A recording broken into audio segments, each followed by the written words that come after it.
right, Shalom, Shalom, Yasharala. Back at it again with another Lord with an edifying video through the spirit and the power of Yahweh, Bahashem, Yahawashi, Bahashem, Rakakwadash.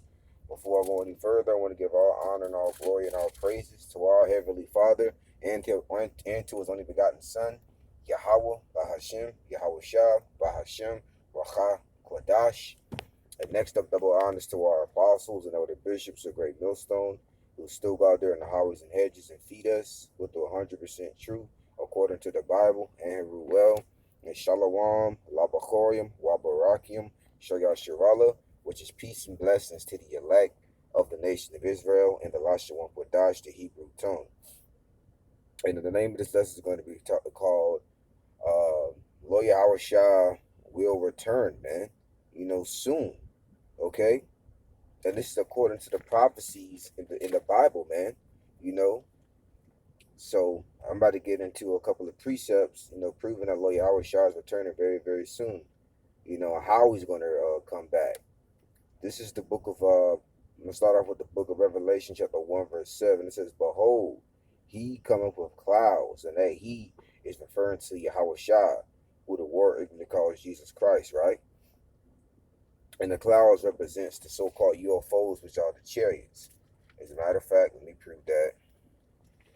This is the book of Psalms, chapter 104, verse 3. It says, "Who layeth the beams in his chambers in the waters, who maketh the clouds his chariot, who walketh upon the wings of the wind." See? So when it refers to here coming back with the clouds, you know what I'm saying, it's referring to the so-called UFOs, all right, which are the chariots of Israel, all right, starting with the elect. It says, "Behold, he cometh with clouds, and every eye shall see him." See? So when Lord Yahawashi's return, this is going to be a grand appearance, man.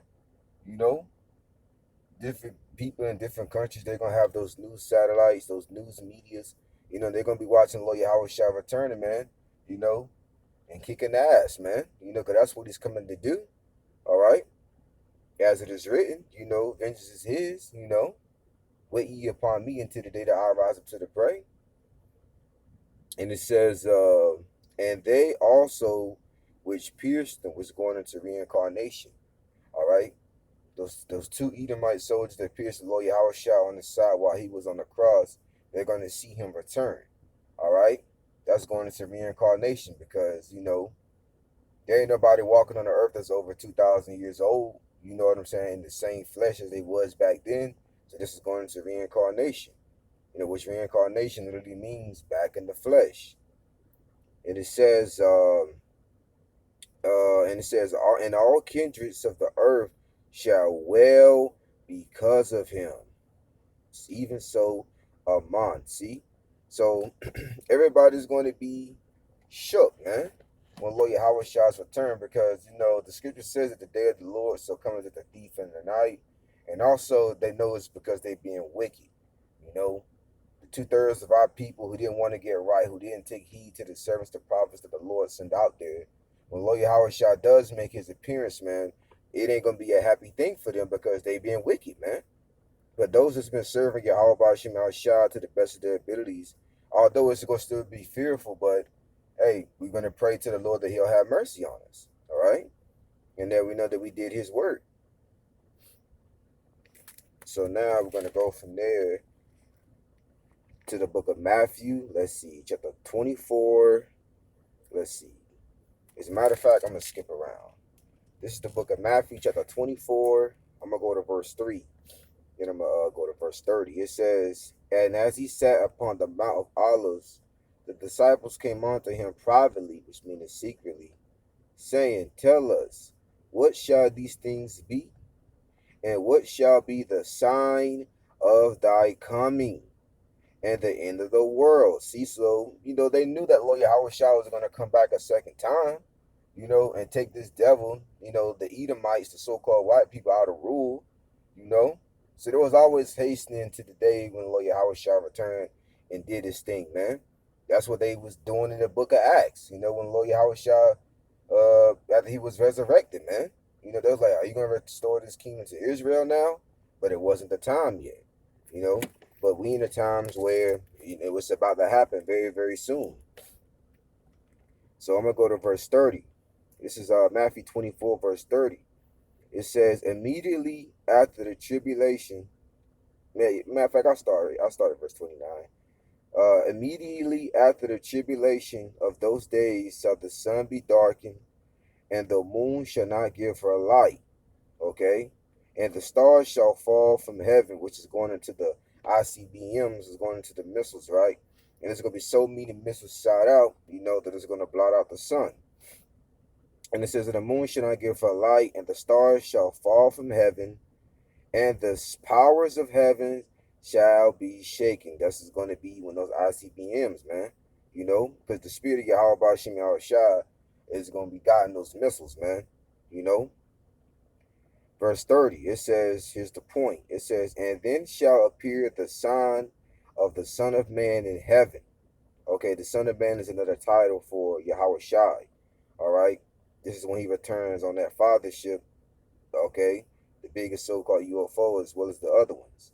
It says, and then shall all of the tribes of the earth mourn, and they shall see the Son of Man coming in the clouds of heaven, aka the so-called UFOs, with power and great glory. See, so in the midst of these all these World War III and the missiles flying, man, Lawyer Howard Shah is gonna make that appearance. As a matter of fact, let's get another witness.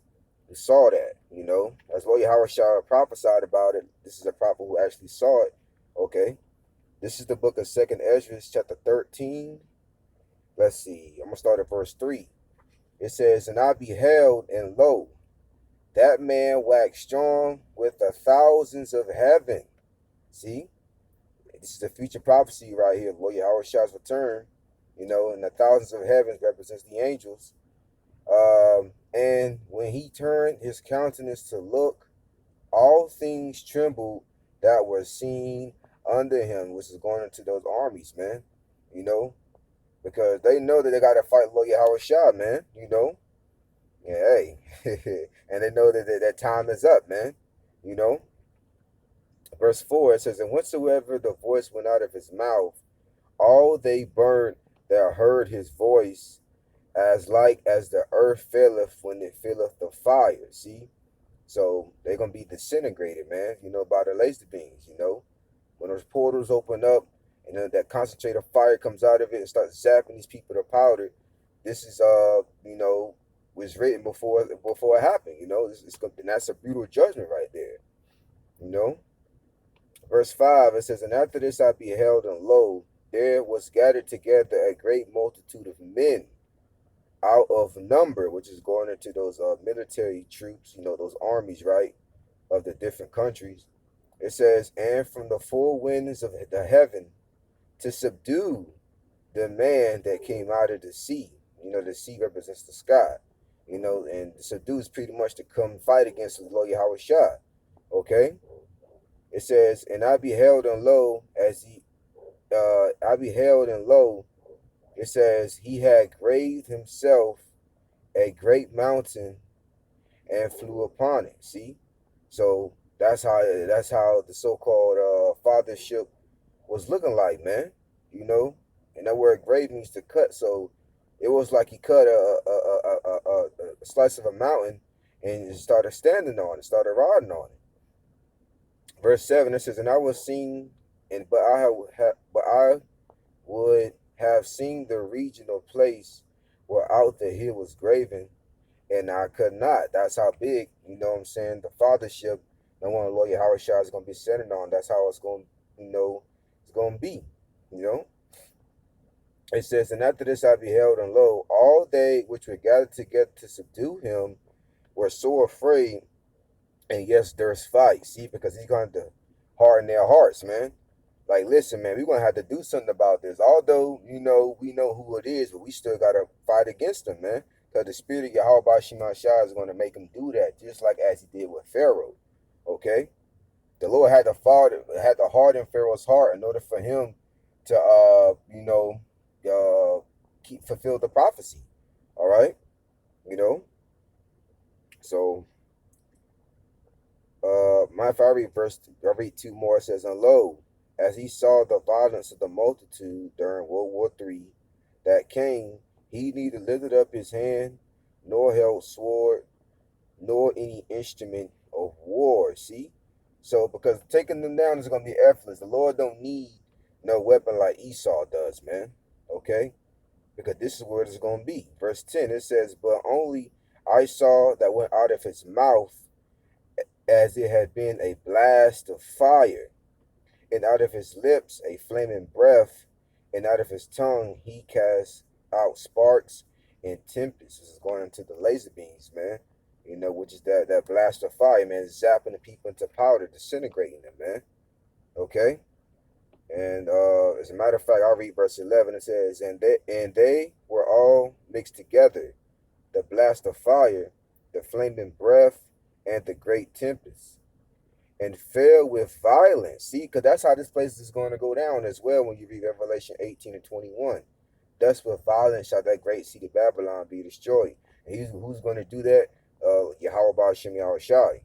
It says, upon the multitude which was prepared to fight, and burn them up every one. See, so every one of them is going to get zapped to powder, man. You know? And it says, so that upon a sudden of an innumerable multitude, nothing was to be perceived, but only dust and the smell of smoke. When I saw this, I was afraid. See? So that vision that he had, man, the Lord Yahweh shall return. Hey, it's going to be a day when the Lord is getting down, man. Okay? So, Lord Yahweh shall said it himself. You know, the Apostle John seen it, you know. So, that's how it's going to be. As a matter of fact, let's get another witness. Let's get Isaiah. This is the book of Isaiah 66, verse 15. It says, for behold, the Lord will come with fire, and with his chariots, like a whirlwind. See, this is also a future prophecy about Lord Yahweh Shah's returning. It says, to render his anger with fury, and his rebuke with flames of fire. See, those laser beams, man. Okay, and also the fire from his ICBM missiles as well. Okay, because the spirit's going to be in those missiles. You know, verse 16, it says, for by fire and by his sword will the Lord plead with all flesh. See, meaning judge all men. Okay, the Lord's going to judge these people, man. You know, the men, women, and children who ain't right. All right, they're going to get turned into powder. It says, and the slain of the Lord shall be many. See, the slain of the Lord shall be many, man. Because the Lord is not a respecter of persons. If you wicked, the Lord's going to get you out of here, man. Especially if you're an Israelite, you know what I'm saying? You heard the service of the prophets, you know, but you didn't take heed, so the Lord's going to take you up out of here, man. All right? And you're going to feel that fire, too. All right? It's going to be a great and terrible judgment. You know, but also a well-deserved one as well. So, the Lord Yahweh Shah, the day of the Lord Yahweh Shah is returning, man, it ain't going to be a nice thing for these people, you know. So, Lord's window is edified through the Spirit, Yahweh Shah, Shah, Shah, Lord's willing, until next time I say Shalom.